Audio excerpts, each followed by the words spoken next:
নমস্কার বন্ধুরা, আজ আবার চলে এসেছি আজকে রান্নাবান্না খাওয়া দাওয়া নিয়ে। আজ আমি বানাবো রুই পোস্ত। পোস্ত দিয়ে রুই মাছের কারি যে খেতে এত সুন্দর লাগে, সেটা আজ আমি তোমাদেরকে বানিয়ে দেখাবো। এইভাবে বানিয়ে খাবে, দেখবে খেতে কিন্তু খুব ভালো লাগবে। তাহলে চলো আর বেশি দেরি না করে রুই পোস্ত কারি বানিয়ে ফেলি। রুই পোস্ত বানানোর জন্য প্রথমে আমি এখানে কয়েক পিস রুই মাছ নিয়ে নিয়েছি। এবার রুই মাছগুলোকে খুব ভালোভাবে ধুয়ে নিয়েছি। এবার এর উপরে দিয়ে দেবো একটু সামান্য হলুদ গুঁড়ো, দিয়ে দেবো লঙ্কা গুঁড়ো, আর দিয়ে দেবো লবণ। লবণ, হলুদ আর লঙ্কা গুঁড়ো দিয়ে খুব ভালোভাবে প্রথমে মাছগুলোকে আমি মেখে নেব। এখানে পেঁয়াজ কেটে নিয়েছি, টমেটো কেটে নিয়েছি, আদা, রসুন আর কাঁচা লঙ্কা নিয়েছি। আদা, রসুন আর কাঁচা লঙ্কা একসাথে একটা পেস্ট তৈরি করে নেব। টমেটোর একটা পেস্ট তৈরি করে নেব, আর পেঁয়াজেরও একটা পেস্ট আমি তৈরি করে নেব। এবার এখানে পোস্ত আর কয়েকটা কাজু বাদাম দিয়ে একটা পেস্ট তৈরি করে নেব। এতে একটু জল দিয়ে দেব।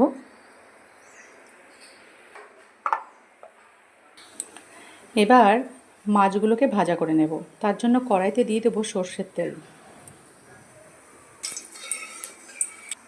তেলটা গরম হয়ে গেলে এবার এর ভেতরে একে একে মাছগুলোকে দিয়ে ভাজা করে নেব।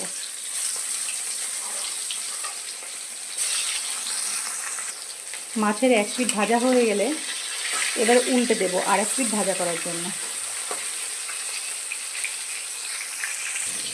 এবার মাছগুলোকে তুলে নেব। যেহেতু পোস্ত দিয়ে করব, ওই জন্য কিন্তু খুব বেশি কড়া করে ভাজবেন না, একটু অল্প করে ভাজবেন।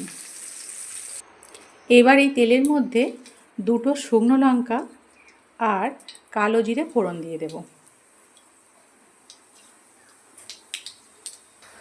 ফোড়নটা একটু ভেজে নিয়ে এখানে আমি পেঁয়াজের পেস্টটা দিয়ে দেব। আজ আমি পেঁয়াজ রসুন দিয়ে রুই মাছের পোস্ত বানাবো। আপনারা কিন্তু পেঁয়াজ রসুন ছাড়া নিরামিষও বানাতে পারেন, সেটাও খেতে কিন্তু খুব সুন্দর হয়। এবার এখানে দিয়ে দেব টমেটো পেস্ট। এবার দিয়ে দেব আদা, রসুন আর কাঁচা লঙ্কা পেস্ট। দিয়ে দেব লবণ আর হলুদ, সামান্য একটু জল দিয়ে দেব। এবার সব কিছুকে খুব ভালোভাবে কষিয়ে নেব।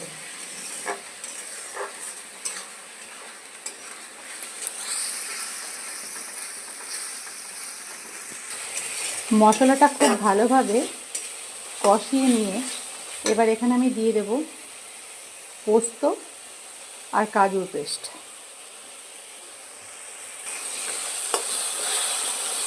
যেহেতু কাজু দেওয়া আছে, ওই জন্য কিন্তু অনবরত এবার মশলাটাকে নাড়তে হবে। না নাড়লে কড়ার নিচে কিন্তু লেগে যেতে পারে। এই দেখুন, ওই জন্য একভাবে এটাকে নাড়তে হবে।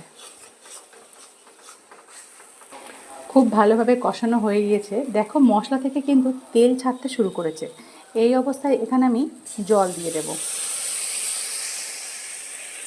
জল দিয়ে দিয়েছি। এবার একটু সামান্য লবণ দিয়ে দেব।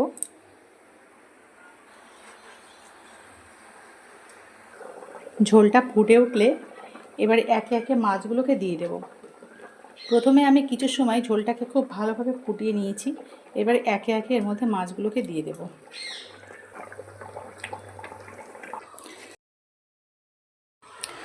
তো বন্ধুরা, রুই পোস্তটা কিন্তু এখানে প্রস্তুত হয়ে গেছে। এখানে দেখো গ্রেভিটা কতটা ঘন হয়ে গেছে। আর এবারে আমি গ্যাসের ফ্লেমটাকে অফ করে দেব। উপর থেকে 1 চামচ সর্ষের তেল ছড়িয়ে দেব, আর দিয়ে দেব কয়েকটা চেরা কাঁচা লঙ্কা।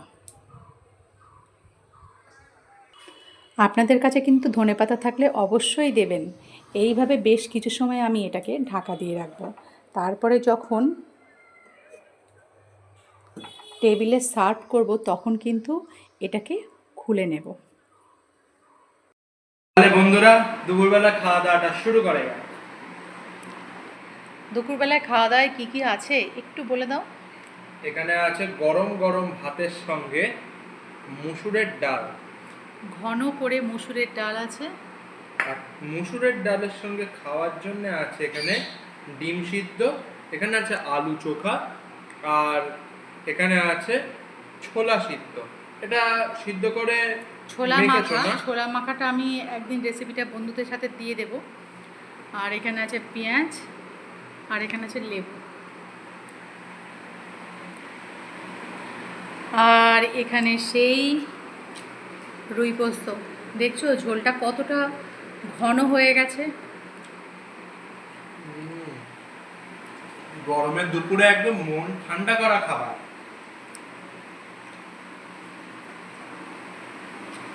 দারুণ হয়েছিল তো।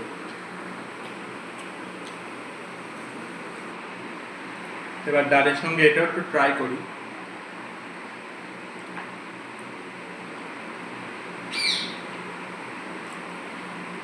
ছোলা মাখাটা দারুণ হয়েছে। এই ছোলাটা ভালো করে না মাখতে জানলে কিন্তু সেই টেস্টটা ফোটে না।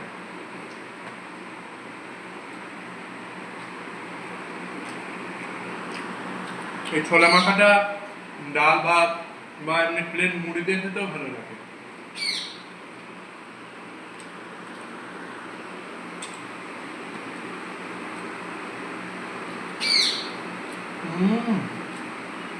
আর ডিম সিদ্ধ তো মানে জবাবই নেই। একবার কাঁচা পেঁয়াজও খায়।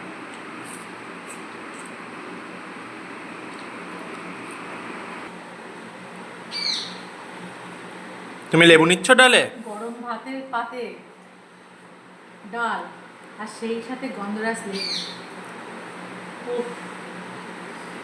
আর সেই সাথে আলু মাখা, ছোলা মাখা। তুমি ডিম সিদ্ধ খাওয়া না না মা? পেঁয়াজ না, তো এর যে একটা কি ফিলিংস সে বলে বোঝানো যাবে না, বুঝলেন?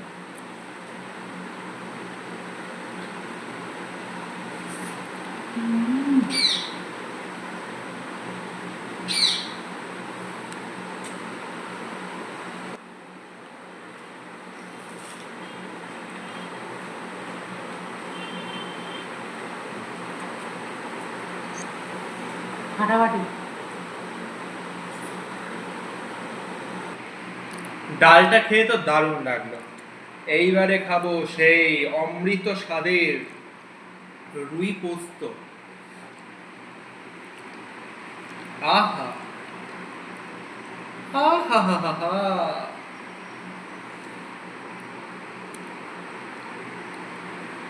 ঝোল এতটা লাগবে না, অল্প অল্প করে নেওয়া যাক। পোস্ত আর কাজুর গ্রেভি দেখবি তো শুধু শুধুই খেতে ইচ্ছা করছে। ঝোল বলা অপরাধ। আর এটা আমি আমিষ বানিয়েছি বন্ধুরা, তোমরা চাইলে কিন্তু এটা নিরামিষও বানাতে পারো, শুধু পেঁয়াজটা আর রসুনটাকে বাদ দিয়ে দেবে। মাছ বাদ দিতে হবে না সে সময়? না, অনেকে আছে মাছ খায় কিন্তু পেঁয়াজ রসুন খায় না, তাদের জন্য। আচ্ছা, সেটা পরিষ্কার করে দাও, নাহলে আমাদের দর্শকরা তো গুলিয়ে ফেলবে। তুই খেয়ে বল কেমন হলো। খেতে জাস্ট অমৃত হয়েছে। খেতে যা লাগছে না, মানব জীবন ধন্য হয়ে গেছে আজকে আমার।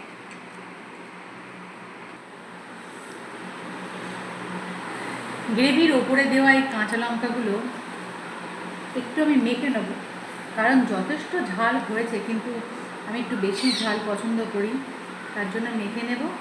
আর এখানে মাছ দিয়ে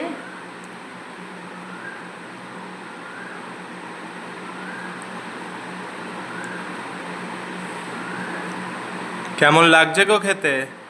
এক কথায় অসাধারণ, ভীষণ ভালো লাগছে।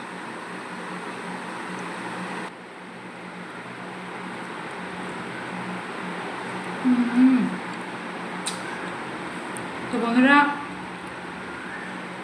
আমার চ্যানেলটা তোমাদের কেমন লাগছে একটা গঠনমূলক কমেন্টের মাধ্যমে অবশ্যই আমাকে জানিয়ে দাও তো। আর যদি তুমি আমার চ্যানেলের নতুন বন্ধু হও তাহলে অবশ্যই চ্যানেলটা সাবস্ক্রাইব করে আমার পাশে থাকো, আর পাশে থাকা বেল আইকনটা প্রেস করে দেবে, তাহলে যখনই আমি ভিডিও ছাড়বো তোমাদের ফোনে নোটিফিকেশান চলে যাবে। আর অবশ্যই কিন্তু জানিও যে আজকে রুই পোস্তটা তোমাদের কেমন লাগলো। তাহলে আজকের মতো বাই বাই।